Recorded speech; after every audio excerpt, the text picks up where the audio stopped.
So I'm going to go ahead and open this box for you guys and show you what is on the inside. Oh, yep.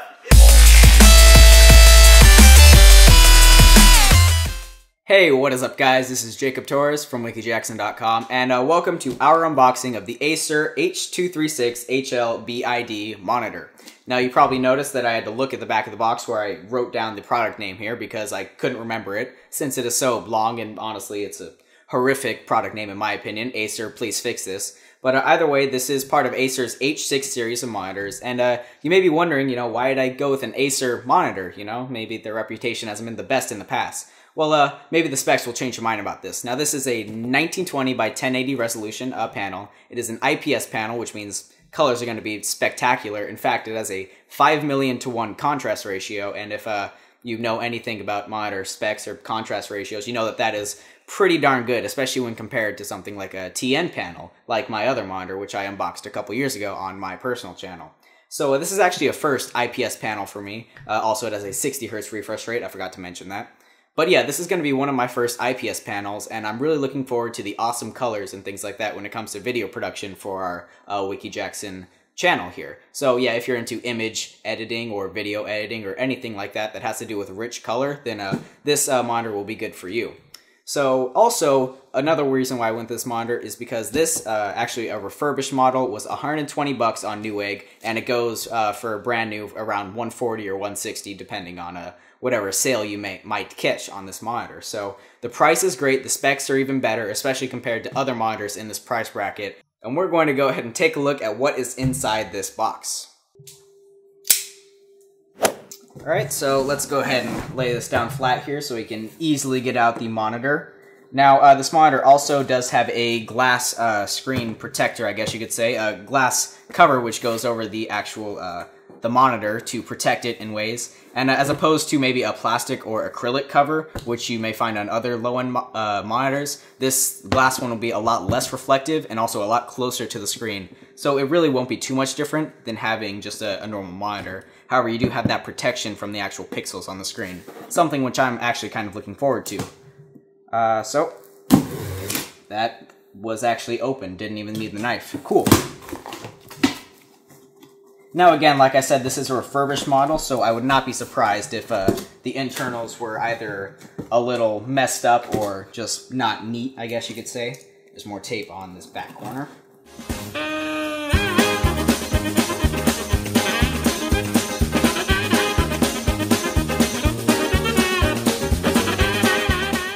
Alright, so that proves my stupidity a little more. I could not figure out how to open the box, though on the side adjacent to me it was completely wide open and I did not notice it. So I guess I could show you guys the monitor coming out here as best as I can. There's little foam pads here to protect it, which is always awesome. I love awesome protection and padding when it comes to my computer components and shipping. Alright, so here you can see we have the panel here and some plastic coating here. I was going to set it down, though the base is not attached yet. As you can see, there should be some sort of stand for this to rest on. You can actually use those plastic foam padding, maybe not. Well, I was going to set it there, but it is not the most balanced situation. I'll have my helper come here and hold it up for me. So also in the box, you can see here we have a VGA cable with the ports covered so that the pins don't get damaged there. You can see it's nice that when monitors actually include the cables, because one thing that I always find is I'll find these cables all around my house when I don't need them. However, the second I need to connect a monitor, they're never there. And other computer geeks will feel my pain in this situation. Now here, it looks like we have a limited warranty and quick start guide. You probably won't be able to read that, but we may have a close-up in the edit. And on the back, it has also an initial setup process to show you probably how to set up the stand and all that. So, good paperwork included there. Now I do notice that the stand was actually not protected at all. Here you can see the base for the stand. It was just actually sitting in the box. It was not in any foam or any wrapping at all. And so they probably could have packaged that a little better. However, one thing that is cool, if I had a metal thing such as my keys, which aren't in my pocket, yeah, I can get a metal thing. Well guys, after about 5 minutes of trying to find some sort of metal object in this house, which apparently we couldn't find, I was going to demonstrate to you the magnetic part of this base right here. So if you want to drop your keys or a paper clip or anything that you want to stay on the base, there is actually a little magnet here which will keep that secure right there, which is pretty cool. Alright, and like I said, the base, you can see, you can't really see, but it is pretty grimy and dirty, I noticed. Also part of it not being packaged properly. So I'm going to have to clean that off with some sort of thing. But one good thing is this is actually plastic, not real brushed aluminum. It's plastic, which is made to look like brushed aluminum. So as far as fingerprints and just general dirt and stuff like that, it'll be much more resilient to catching that type of stuff than actual brushed aluminum would. Though the build quality does suffer a little bit. Very lightweight, I must also add. Also in the box, we have the adapter, which attaches the base to the monitor right here. Now this one actually had some sort of plastic coating on it. So once you take all of this off, one of the best sounds in the world, by the way. You can see a nice, shiny, and clean, it looks like just a piano black finished plastic piece, and this will be behind your monitor, so you won't even notice it that much. Finally, in the box, we have an HDMI cable, one of the 3 display outputs which come with this monitor. There's also D-sub or VGA, which is also included. And finally DVI, which is what I'll be using, and it's probably one of the most common display ports. And the last cable in the box, which I can reach back in here and get, you can see it's the power brick, and then also the power cable, in which this little 3-pronged Mickey Mouse looking adapter plugs in like this. This will then plug into your wall. We have the US version of the wall wart right here. And this goes into the back of your monitor.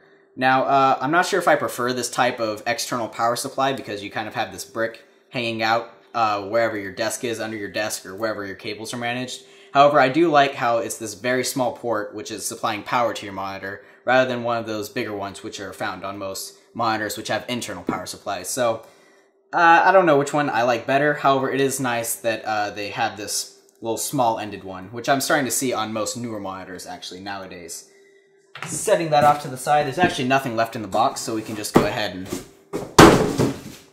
and take a closer look at the monitor. Alright, so now that all the other parts of the box are out of the way, we can take a look at the actual monitor, the star of the show.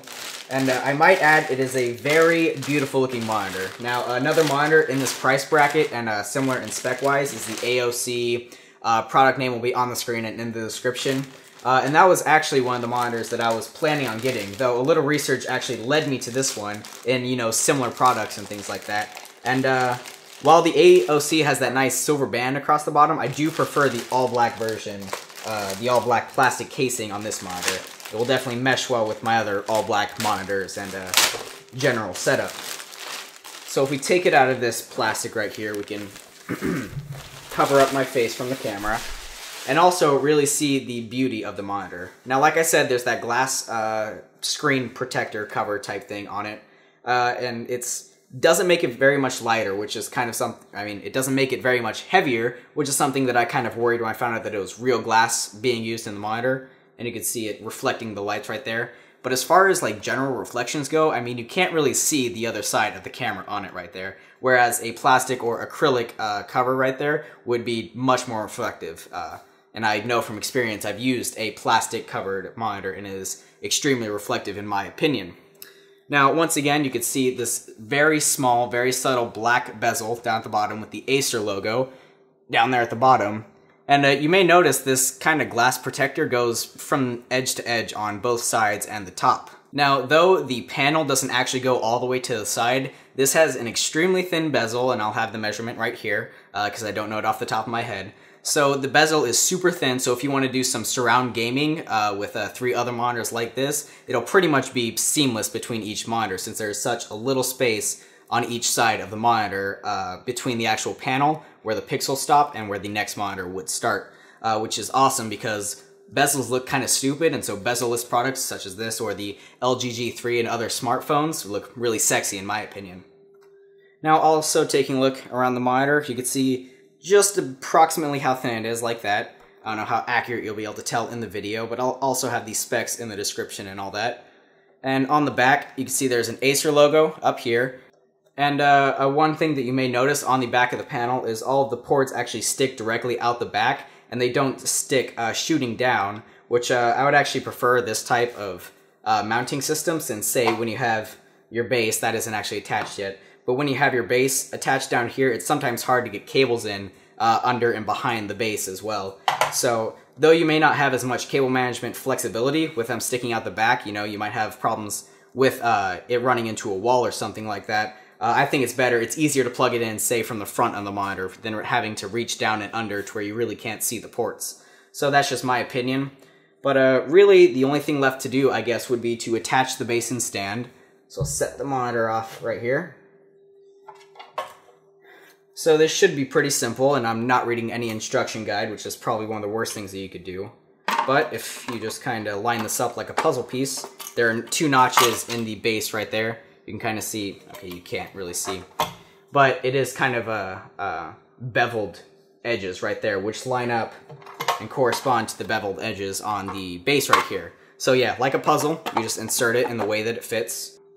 Line it up the way it's supposed to fit, and there's this little thumb screw type thing down here that you can screw in with your hand. And there's also a Phillips head screwdriver mount right there, or whatever you would like to call that. Screw hole, I guess, so you can use a screwdriver to really tighten it down. However, you can just go hand tight, and that is pretty secure and pretty stable.